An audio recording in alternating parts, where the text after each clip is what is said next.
لقد يسرنا القرآن للذكر فهل من مدكر الحمد لله رب العالمين والعاقبة للمتقين والصلاة والسلام على سيد الرسل الصلاة والسلام على سيد الرسل وخاتم النبيين وعلى آله وأصحابه الطيبين الطاهرين لا سيما على الخلفاء الراشدين المهديين ولعنة الله على أعدائهم وأعداء الإسلام والمسلمين أما بعد أعوذ بالله من الشيطان الرجيم بسم الله الرحمن الرحيم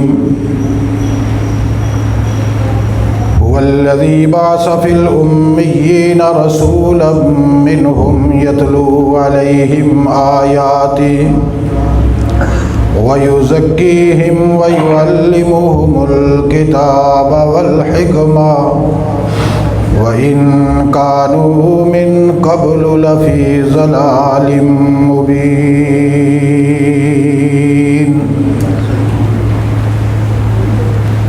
قال الله تبارك وتعالى في مقام آخر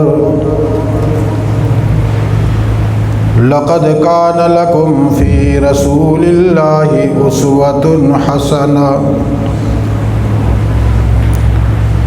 صدق اللہ العظیم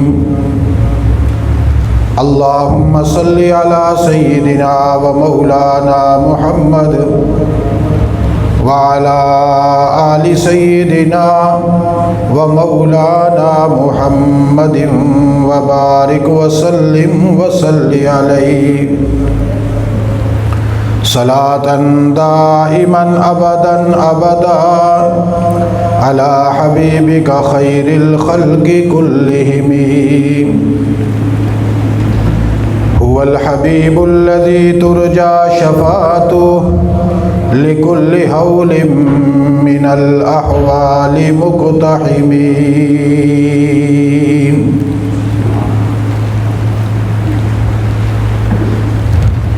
تلاوت کردہ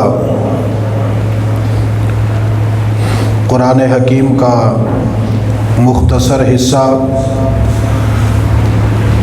جس کے ضمن میں اللہ کے رسول صلی اللہ علیہ وسلم کی حیات طیبہ کے حسین پہلو تدریجاً آپ حضرات کے سامنے رکھے جاتے ہیں۔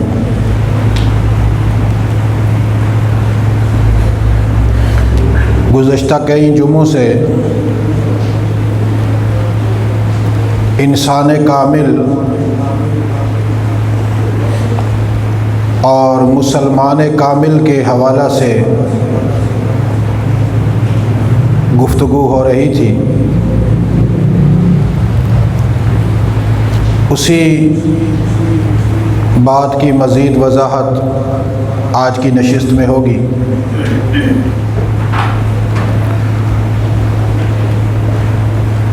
جیسا کہ گزشتہ جمعہ بیان کیا تھا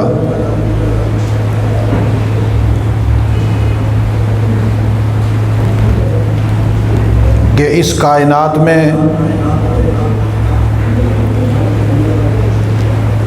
امن اور فساد کا دار و مدار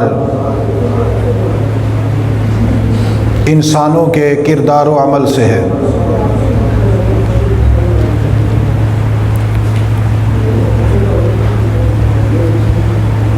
اگر انسانی جسم سے نکلنے والے اعمال صحیح ہوں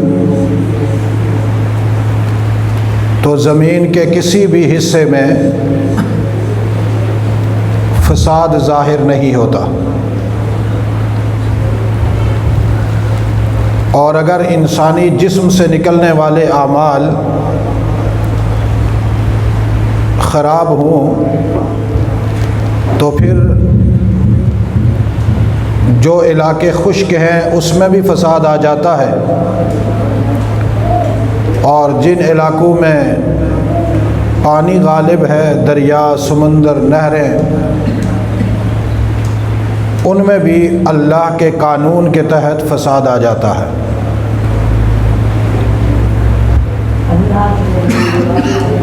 اور یہ فساد اللہ کی طرف سے انسان کو سمجھانے کی غرض سے ہوتا ہے کہ تیرے کردار و عمل کی وجہ سے تمہیں یہ سزا دی جا رہی ہے۔ اگر تم باز آ جاؤ گے تو تمہاری یہ تکالیف، یہ مصائب، یہ مشکلات دور کر دی جائیں گی، اور اگر تم باز نہ آئے تو یہ تو تمہارے باز اعمال کی سزا ہے۔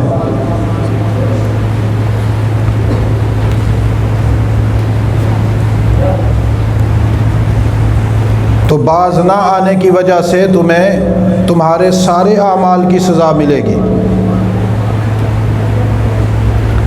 ظہر الفساد فی البر والبحر بما کسبت ایدی الناس لیذیقہم بعض الذی عملوا۔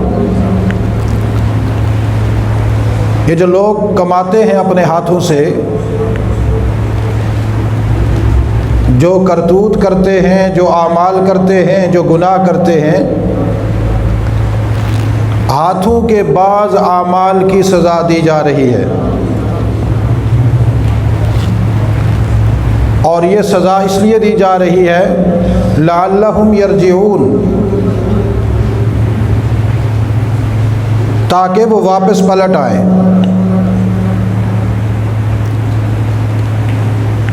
جو کردار انہیں دیا گیا اس کردار کی طرف پلٹ آئیں، جو انسانی صفات انہیں دی گئی ہے ان صفات کی طرف پلٹ آئیں۔ یہ اپنی زندگی جانوروں والی نہ گزاریں، انسانوں والی گزاریں۔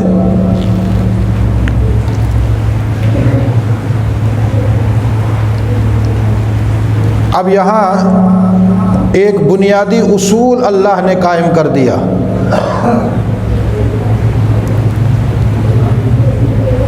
کہ دنیا میں انسان کے کردار کی وجہ سے فساد آتا ہے،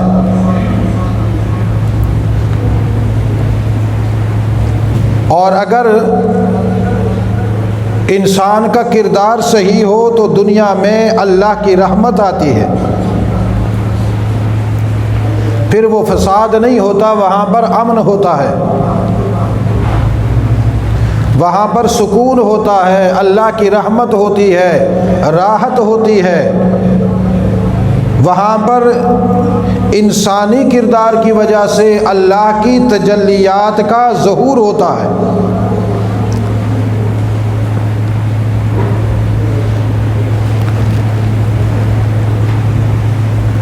اللہ کی تجلیات کا ظہور انسانی کردار کی وجہ سے ہوتا ہے، اور اللہ کے غضب کا ظہور بھی انسان کے کردار کی وجہ سے ہوتا ہے۔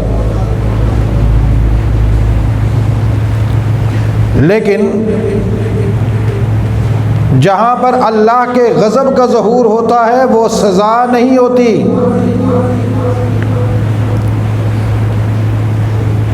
کہ دنیا میں اعمال کیے، دنیا میں بدلہ مل گیا، یا جہاں اللہ کی تجلیات کا اور رحمتوں کا ظہور ہوتا ہے یہ دنیا میں اس کا بدلہ نہیں ہوتا کہ ہم نے اچھا کردار اپنایا تو اللہ کی رحمتیں متوجہ ہوئی، بدلہ مل گیا، بلکہ یہ جو دنیا میں انسان کے غلط کردار کی وجہ سے جو عذاب آتا ہے، جو تکلیف آتی ہے، جو مصیبت آتی ہے، یہ اس غرض سے ہوتی ہے کہ انسان اپنے کردار پہ نظر ڈالے اور اپنے آپ کو بدلنے کی کوشش کرے۔ انسان کی زندگی کے اختتام تک، اس کے آخری سانس سے پہلے تک اللہ انسان کو موقع دیتے ہیں بدلنے کا، سنورنے کا، اپنے آپ کو ٹھیک کرنے کا۔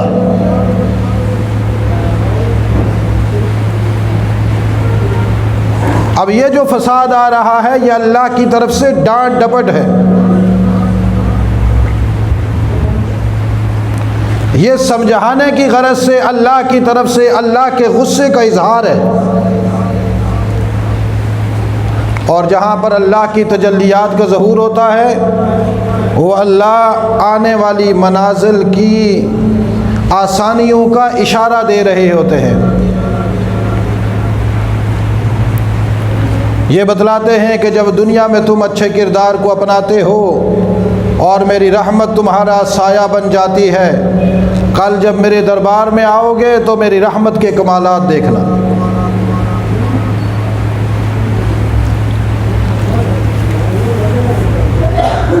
اس لیے یہاں بنیادی اصول یہ قائم ہو گیا کہ دنیا میں اس دنیا کو فساد سے پاک رکھنا ہے، مسلمانان اسلام کو اپنے آپ کو درست کرنا ہوگا۔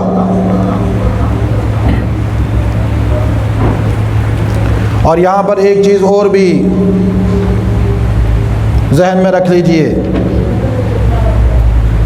اللہ نے جس کردار کی بات کی ہے وہ بنیادی طور پر مسلمان کے کردار کی بات ہے۔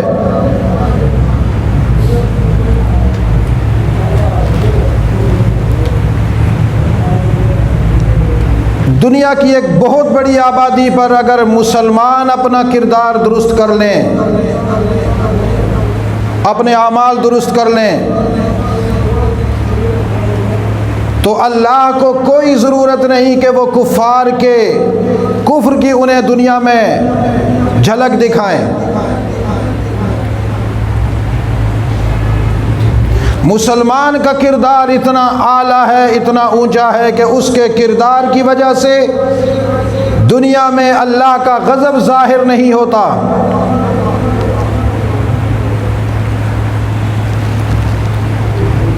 اور اگر مسلمان کا کردار خراب ہو تو پھر مسلمان اور کافر دونوں ایک صف میں برابر ہو جاتے ہیں۔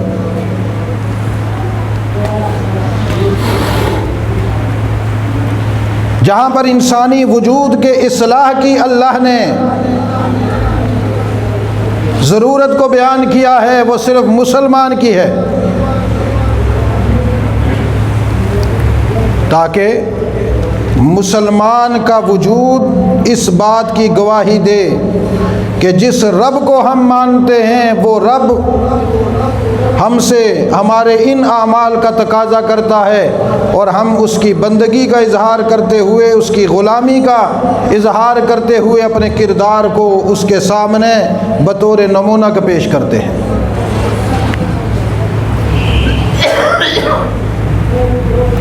حتمی فیصلہ آخرت میں ہوگا۔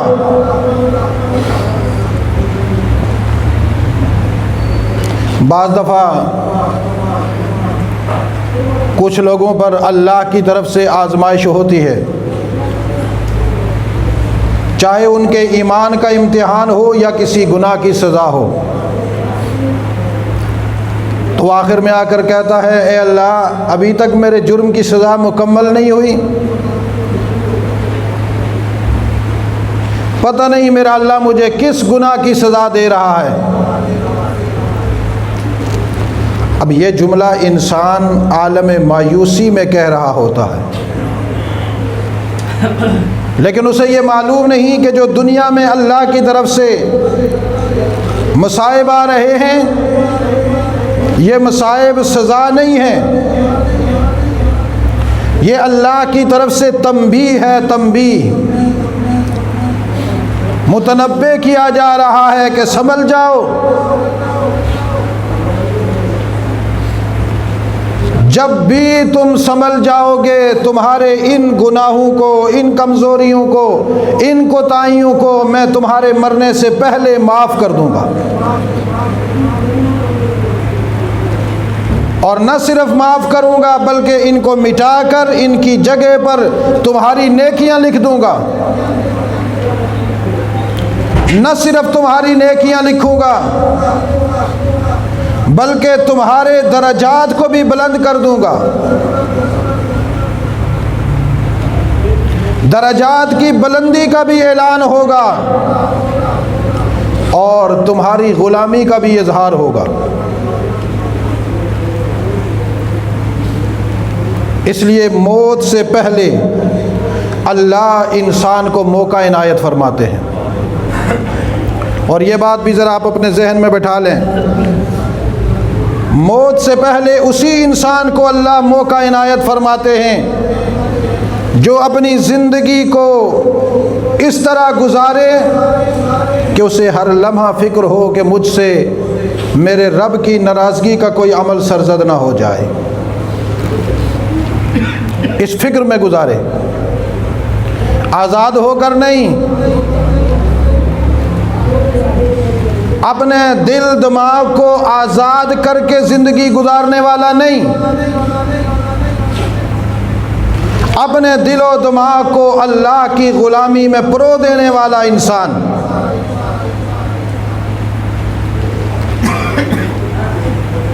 اپنے دل و دماغ اور اپنے وجود کو رسول اللہ کے قدمین مبارکین کی نشانیوں پر پیوست کرنے والا انسان،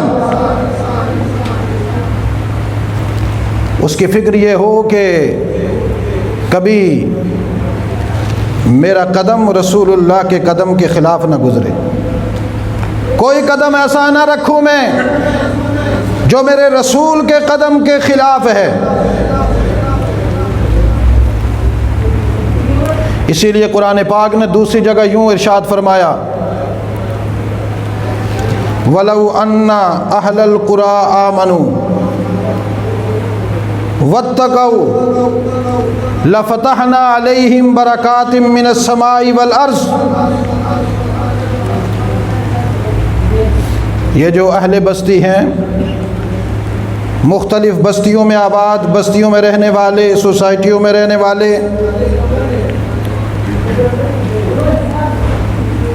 آمنو اگر مان لیں اپنے رب کو، جملہ کیا استعمال کیا؟ وَلَوْ أَنَّ أَهْلَ الْقُرَىٰ،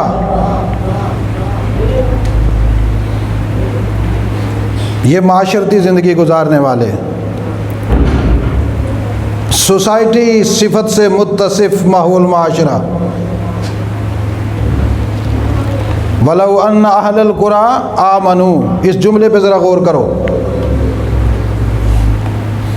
ہمارے لوگ کہہ دیتے ہیں کہ دیکھیے نا، ہم آخر اس ماحول میں رہتے ہیں، اس بستی میں رہتے ہیں،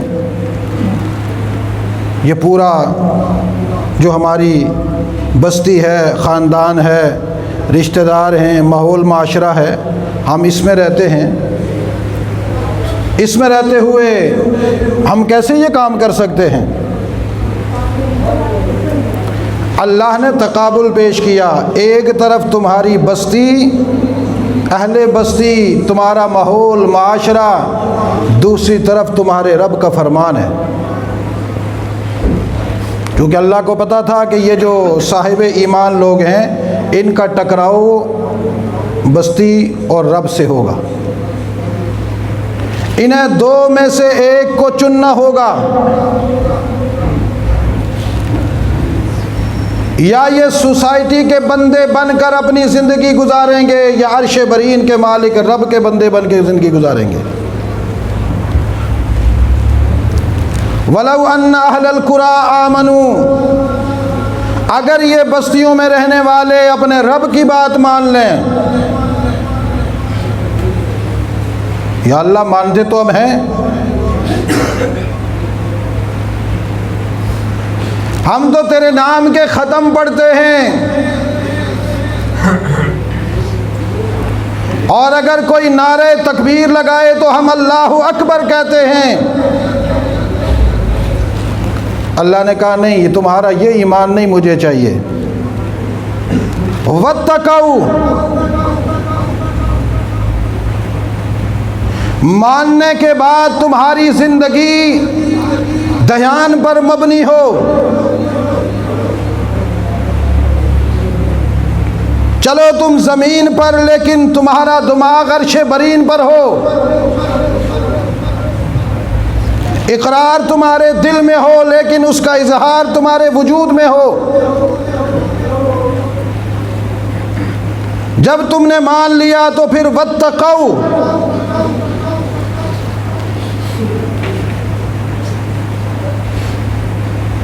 تقوی کا معنی عام طور پر اردو میں کیا جاتا ہے کہ اللہ سے ڈرنا۔ کیا کرنا؟ اللہ سے، اور میں اس کا ترجمہ کرتا ہوں خیال کرنا۔ کیا کرنا؟ اونچی آواز سے کیا کرنا؟ اور اونچی آواز سے کیا کرنا؟ خیال کرنا، دھیان رکھنا۔ جس سے بھی پوچھو نا وہ کہے گا جی ڈرتا ہوں اللہ سے۔ کون کہتا اللہ سے نہیں ڈرتا؟ ڈرتا ہوں۔ لیکن جب ہم اس کا معنی کریں گے واتقوا، اپنے ایمان کا خیال رکھنا، تو پھر ہم اس سے پوچھیں گے کہ بھائی جو تمہاری چال ڈھال ہے یہ خیال والی تو نہیں ہے۔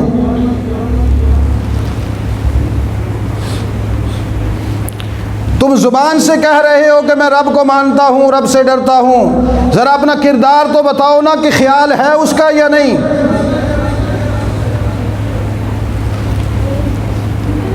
اگر ایمان لانے کے بعد یہ اپنی زندگی اپنے ایمان کی حفاظت میں گزاریں گے، دھیان رکھیں گے اپنے کردار و عمل پر، لَفَتَحْنَا عَلَيْهِمْ بَرَكَاتٍ مِّنَ السَّمَاءِ وَالْأَرْضِ،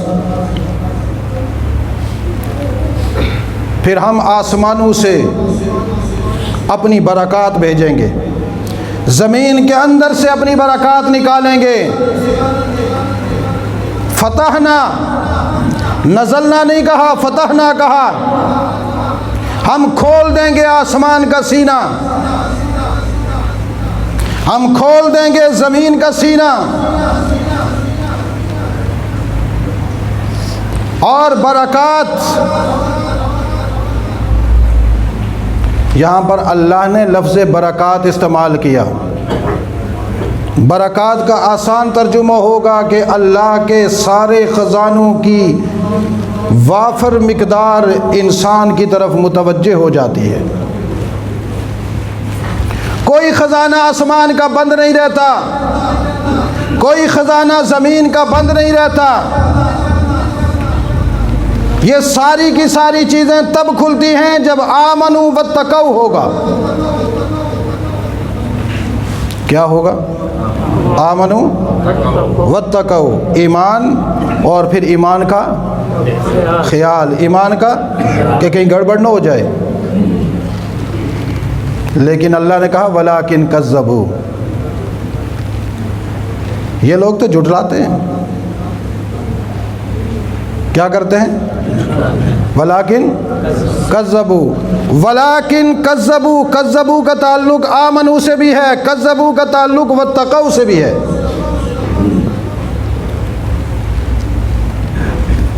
ایک گروہ اللہ کو جھٹلاتا ہے، اللہ ہے ہی نہیں، اللہ تو ہے مگر اللہ نے جس کو نبی بنا کر بھیجا ہے وہ یہ نبی نہیں ہے، وہ کوئی اور ہے۔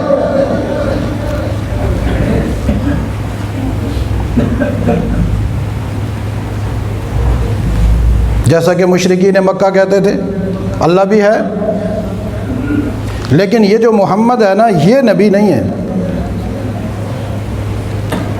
نبی ایسا ہوتا ہے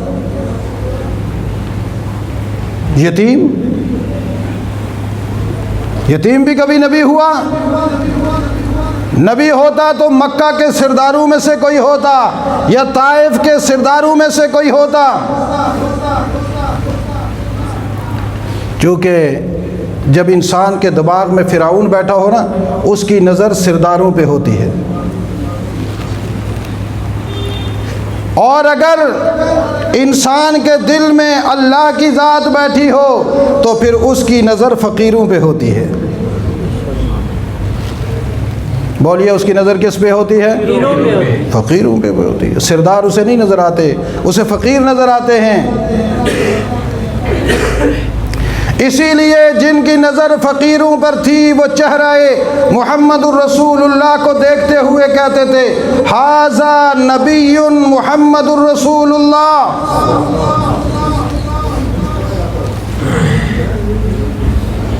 ھذا نبی الاعظم، اشہد ان محمدا رسول اللہ۔ وہ حضور کے چہرے کو دیکھتا تو کہتا میں گواہی دیتا ہوں واقعی محمد اللہ کے رسول ہے۔ اس لیے کہ یہ پیشانی گواہی دیتی ہے، اس کے مقابلے کی پیشانی اس کائنات میں آئی نہیں ہے۔ اور دوسرے وہ کذبو جو واتقوا کی تکذیب کرتے ہیں، وہ کہتے ہیں جی کلمہ پڑھ لیا بس کافی ہے نا، اور کیا ہمیں تنگ کرتے ہو؟ مسلمان ہے نا جی،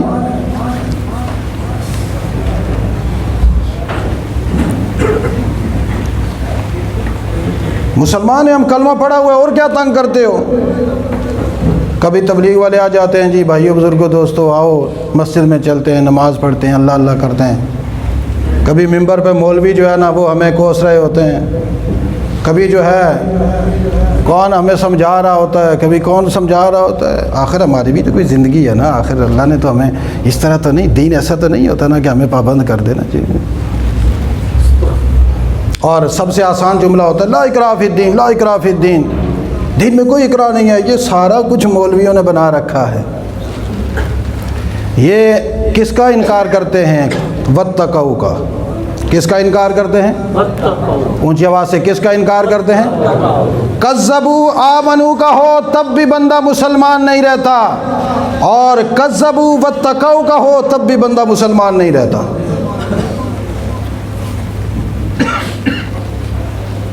آسان جملوں میں سمجھ جاؤ، اللہ کے بیان کردہ عقائد کا انکار بندہ کرے تب بھی کافر ہو جاتا ہے، اور اگر اللہ کے بیان کردہ احکام اور اعمال کا انکار کرے تب بھی بندہ کافر ہو جاتا ہے۔ اس سے بھی آسان کر دوں، جو عقائد محمد الرسول اللہ نے پیش کیے ان کا انکار کرنے والا بھی کافر ہوتا ہے، جو سنت محمد الرسول اللہ نے پیش کی ہے اس سنت کا انکار کرنے والا بھی بندہ کافر ہو جاتا ہے۔ کیونکہ ولیکن کذبوا، اللہ نے پیچھے دو چیزیں ذکر کی اور آخر میں کذبوا ایک ذکر کیا۔ جب پورے جملے کے بعد آخر میں جو بات ہوتی ہے وہ ما قبل کے دونوں شرائط کے لیے شرائط کے ساتھ اس کا تعلق ہوتا ہے۔ اور آج مسلمان آمنو کا انکار نہیں کرتے، واتقوا کا انکار کرتے ہیں۔ اس جملے کو ذرا دہراؤ تاکہ بات سبق سمجھ میں آ جائے۔ مسلمان کس کا انکار کرتے ہیں؟ اونچی آواز سے کس کا؟ اور اونچی آواز سے کس کا؟ واتقوا کا۔ اپنے ایمان کا خیال رکھنے کا انکار کرتے ہیں، دھیان کا انکار کرتے ہیں، توجہ دینے کا انکار کرتے ہیں کہ ہمیں آزاد چھوڑ دو۔ لیکن اللہ آگے کیا کہہ رہا ہے؟ فَأَخَذْنَاهُمْ، پھر ہم چھوڑتے نہیں ہیں، ہم پکڑتے ہیں۔ فَأَخَذْنَاهُمْ، یہاں پر اللہ نے متکبرانہ جملہ استعمال کیا، اپنی کبریائی والا۔ فَأَخَذْنَا جمع کا صیغہ ہے، ہم پکڑتے ہیں، ہم ان کو، کس کو؟ کذبوا، جو تکذیب کرتے ہیں۔ چونکہ جہاں اللہ جلال میں آتے ہیں وہاں پر بھی متکبرانہ جملہ، جہاں اللہ فرط محبت میں ہوتے ہیں وہاں پر بھی متکبرانہ جملہ استعمال کرتے ہیں۔ اور اللہ کہتے ہیں الکبریاء ردائی، یہ جو تکبر ہے نا یہ میں اللہ کی چادر ہے، یہ کوئی اور نہیں اوڑھ سکتا۔ تکبر کس کی چادر ہے؟ اونچی آواز سے کس کی چادر ہے؟ اللہ کی، یہ میں نے اوڑھی ہوئی ہے، کوئی اور اس کو اوڑھ نہیں سکتا۔ فَأَخَذْنَاهُمْ، ہم ان کو پکڑتے ہیں، بِمَا كَانُوا يَكْسِبُونَ، جو یہ عمل کرتے ہیں اس عمل کی بدولت ہم پکڑتے ہیں، جو ان کا کسب ہے، جو ان کا کردار ہے، جو ان کی زندگی ہے، اس پر ہم پکڑ کرتے ہیں۔ یاد رکھیے میرے مسلمان عزیزو، تمہاری اور میری پکڑ کلمے پر نہیں ہوگی، تمہاری اور میری پکڑ محمد الرسول اللہ کی سنت پر ہوگی، کیونکہ کلمہ تو ہم بہرحال پڑھتے ہیں۔ ہمارا جو کفر اور اسلام کا فیصلہ ہوگا یہ رسول اللہ کی سنت پر ہوگا کہ اس کو صفِ کفار میں ڈال دیا جائے۔ کلمہ تو پڑھتا تھا لیکن محمد الرسول اللہ کی سنت کا خیال نہیں کرتا تھا، اسے بھی ابو جہل کی صف میں ڈال دو۔ بندے کا عہدہ جتنا بڑا ہو ذمہ داری بھی چھوٹی ہوتی ہے بڑی ہوتی ہے؟ اونچی آواز سے۔ اور ہمارا عہدہ کیا ہے؟ وزیر اعظم پاکستان کیا عہدہ ہے؟ نہیں، اشرف المخلوقات تو وہ بھی کہتا ہے میں بھی ہوں انڈیا کا جو وزیر اعظم ہے مودی، وہ بھی کہتا ہے میں بھی اشرف المخلوقات ہوں۔ ہمارا عہدہ کیا ہے؟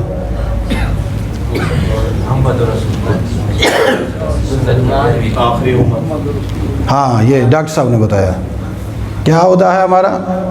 ہم حضور کے امتی ہیں۔ ہم کیا ہیں؟ اونچی آواز سے، ہم کیا ہیں؟ ہمارا یہ عہدہ ہے، ہم حضور کے امتی ہیں۔ امام الانبیاء، خاتم المرسلین والمعصومین، سید المرسلین جناب محمد الرسول اللہ کے کیا ہیں؟ اونچی آواز سے کیا ہیں؟ امتی ہیں۔ اور حضور کا امتی ہونا یہ چھوٹا عہدہ ہے؟ کوئی بندہ کہے جی یہ تو ایسے ہی ہے، یہ کوئی عہدہ ہے امتی؟ یہ تو آپ کو یہاں نہیں پتہ چلے گا، اگر آپ انبیاء کی دعائیں دیکھیں تو آپ کو پتہ چلے۔ انبیاء دعا کرتے نظر آتے ہیں، اے اللہ نبوت نہ دینا، حضور کی امت بنا دینا۔ اللہ نے کہا نہیں، نبی رہو گے۔ یہ اعزاز میں نے ان فقیروں کے لیے رکھا ہے جن کی ماحول معاشرے میں کوئی عزت نہیں ہوگی۔ کل قیامت کے دن میرا محمد کھڑا ہوگا، یہ اس کے ارد گرد کھڑے ہوں گے، میرا محمد ان کی طرف دیکھ کر مسکرائے گا، یہ محمد کی طرف دیکھ کر مسکرائیں گے، اور پھر میرے محمد کی فوج بنیں گے، ظفر موج بنیں گے۔ قیامت والے دن میرا محمد میرے سامنے اپنی امت کو لا کر کہے گا، اللہ یہ دیکھ سب سے زیادہ بڑی تعداد میں محمد کی امت کی ہے اور میں اس پر فخر کرتا ہوں۔ جب میرا محمد یہ جملے کہے گا تو میں بھی کہوں گا، میرے محمد یہ امت میں نے ہی تجھے دی تھی، تو ہی نہیں فخر کر رہا ہے، میں خدا بھی ان پر فخر کرتا ہوں۔ اور یہی ہمارا مقام ہے۔ تو پھر ہمیں حضور کی شریعت اور سنت کا خیال رکھنا چاہیے یا نہیں رکھنا چاہیے؟ اونچی آواز سے، رکھنا چاہیے کہ نہیں رکھنا چاہیے؟ جو ہمارا مقام ہے اس مقام کا خیال کرنا ضروری ہے۔ اگلی بات بھی کہوں یا بس کر دوں؟ چلو چھوڑو۔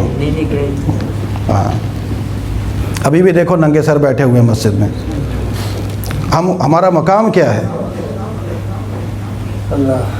کم از کم گھر سے نکلتے ہوئے یہ ضرور سوچا کرو کہ ہم رسول اللہ کے امتی ہیں۔ ہمارا مقام نہیں ہے کہ ہم یہودیوں کی صفات میں مسجد میں آئیں۔ گھر میں بھی ننگا سر نہیں ہونا چاہیے بندہ۔ لے آؤ بھائی ٹوپیاں دے دو، ذرا تقسیم کر دو سب کو۔ یہ خود سے خیال کیا کرو، یہ ہماری پہچان ہے۔ کوئی ہم سے پوچھے سر پہ کیوں ٹوپی پہنی ہے، کہو کہ ہمارا مقام یہ ہے کہ ہم حضور کے امتی ہیں۔ کوئی ہم سے پوچھے کہ آپ نے کھلا لباس کیوں پہنا ہے، آپ کہو ہم حضور کے امتی ہیں۔ کوئی ہم سے پوچھے آپ کے چہرے پہ اتنی بڑی داڑھی کیوں ہے، کہو ہم حضور کے امتی ہیں۔ کوئی آپ سے پوچھے کہ ہر وقت آپ کی زبان پہ کلمہ جاری ہے کیوں، کہو حضور کے امتی ہیں۔ کوئی آپ سے پوچھے بیٹھ کر کیوں کھانا کھاتے ہو، کہو حضور کے امتی ہیں۔ کوئی آپ سے پوچھے دائیں طرف سے کیوں چلتے ہو، کہو حضور کے امتی ہیں۔ کوئی آپ سے پوچھے کہ چلتے ہوئے انجانے آدمی کو بھی کیوں سلام دیتے ہو، کہو حضور کے امتی ہیں۔ کوئی آپ سے پوچھے ہر وقت مسکراتے کیوں رہتے ہو، کہو حضور کی امت ہے۔ کوئی کہے کہ ہر وقت خیر کی باتیں کیوں کرتے ہو، کہو حضور کی امت ہے۔ کوئی کہے کہ صبر کا پیمانہ کیوں تمہارے پاس ہے، کہو حضور کی امت ہے۔ کرو گے؟ اونچی آواز سے کرو گے؟ اپنے آپ کو بدلو گے؟ ہاں، یہ فکر پیدا کرو۔